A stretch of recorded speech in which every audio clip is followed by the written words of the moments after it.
With long bonds facing one of the worst bear markets in decades, what did today's $22 billion 30-year bond auction look like? So, of course, on the heels of yesterday's FOMC rate decision to cut the overnight interest rate by 25 basis points or a quarter of 1%, arguably even more important, the RMPs that they are going back to money printing, we did have a 30-year bond auction today. Here we can see the results. The auction cleared at a yield of 4.77%.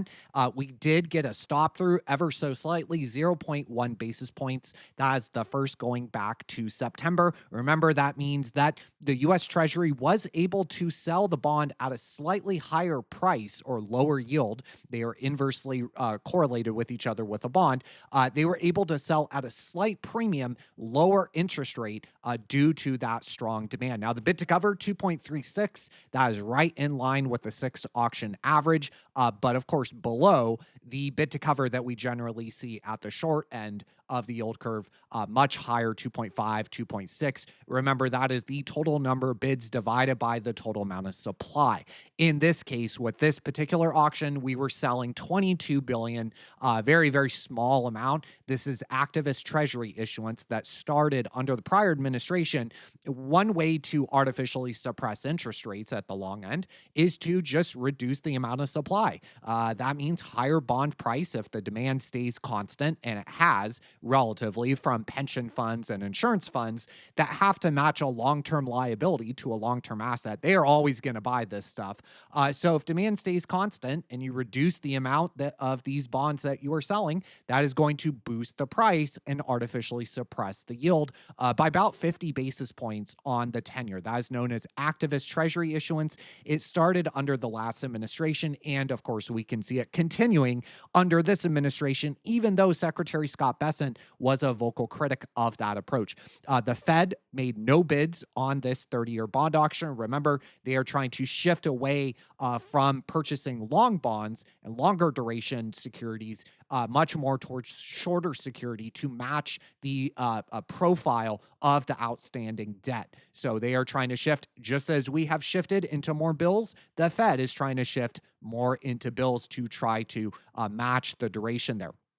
Primary dealers, buyer of last resort, they took down 11.1%. That is right below the 6 auction average of 12.5%. Direct firms bidding directly for their own book, 23.4%, and indirect 65%. Now, that's the second highest since January, but I would point out that hedge funds in the basis trade that are headquartered in the Cayman Islands would generally get recorded as an indirect bidder because it qualifies as a foreign entity, and those participate through intermediaries like primary dealers, according to at least what I was able to find there. Here we can take a look at the internals and see the yield, of course, in yellow. That shows the clearing price of the auction in yellow. The red line shows the bid to cover. Again, higher is better. Generally, you see a much higher bid to cover at the short end of the yield curve, where demand is arguably objectively much stronger. And then the colored bars show you the relative buying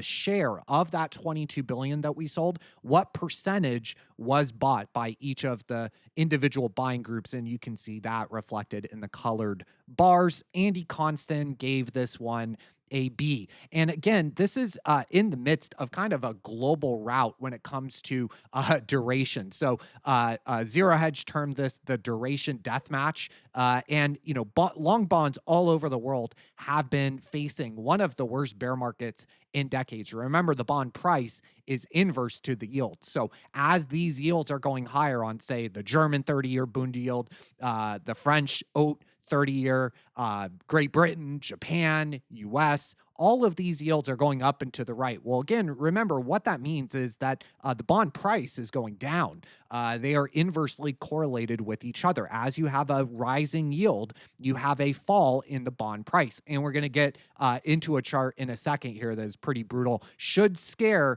any bond bulls that are getting happy. Oh, demand is back. TLT is going to the moon. I have a chart towards the end that should maybe cause you to rethink that. So here we're looking at the yield curve. The 3-month out through the 30-year. Of course, we have seen a steepening of the yield curve that has kind of vacillated between a bear steepening, which is bearish for bonds, and a bull steepening, which is typically what you see in a rate cutting cycle. Although, again, I will point out the 30-year yield has gone up from 3.9 to 4.8, even though the Fed has been cutting interest rates going back to last September.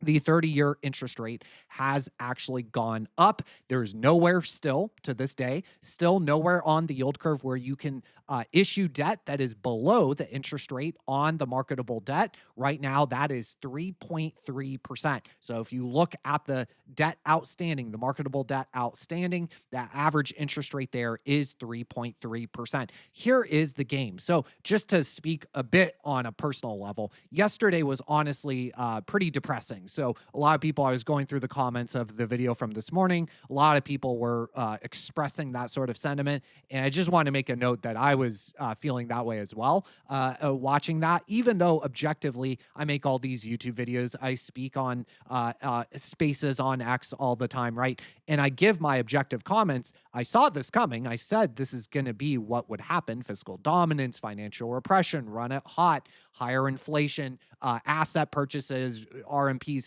all of it. Even though objectively I might have seen it coming, it is still really depressing as a young person who is in the bottom 80%. I'm the lower leg of the K and would like to own a home. It is pretty depressing to see them actually start to re-engage the money printer, because I just know that it's going to put home ownership even further out of reach for myself.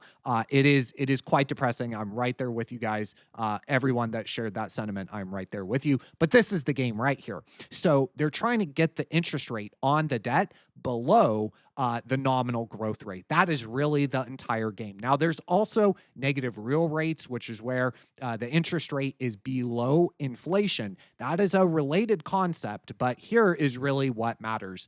G versus R. The cost of the debt relative to your nominal growth rate. Well, remember that nominal growth includes inflation. Nominal growth is inflation plus real GDP. And of course, you can see debt to GDP, as long as you can keep the cost of the debt as proxied by the 10-year treasury yield below your nominal growth rate, generally debt to GDP is not a problem. That is what they are trying to do. Now, I want to shout out and end here with silver making another run to another all-time high, $63.4 per ounce for spot. By the way, here is the spread between spot and the futures contract. Now, remember, we did see a huge amount of backwardation, a record amount of backwardation, where spot was trading at a $2.8 premium per ounce back here in October. We are not seeing that.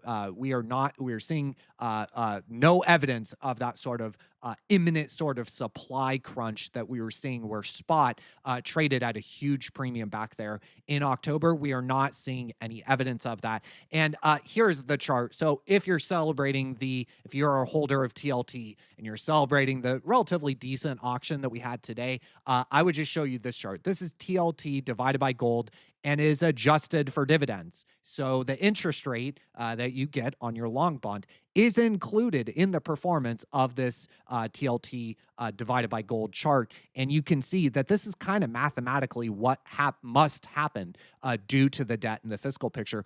The real purchasing power of bonds must be devalued. Now, arguably, it's going to be even worse in duration because, of course, you're taking all that duration risk, and the inflation is amplified across, say, 20 years, 30 years, versus if you're just in some treasury bills for a couple months, you're financially repressed, or you will be soon, but it's only for a short period of time. Of course, longer bonds suffer much more from financial repression. So this chart is probably going to continue looking like this for the next couple years at least. So anyways, hopefully that was helpful, and I'll catch you in the next one.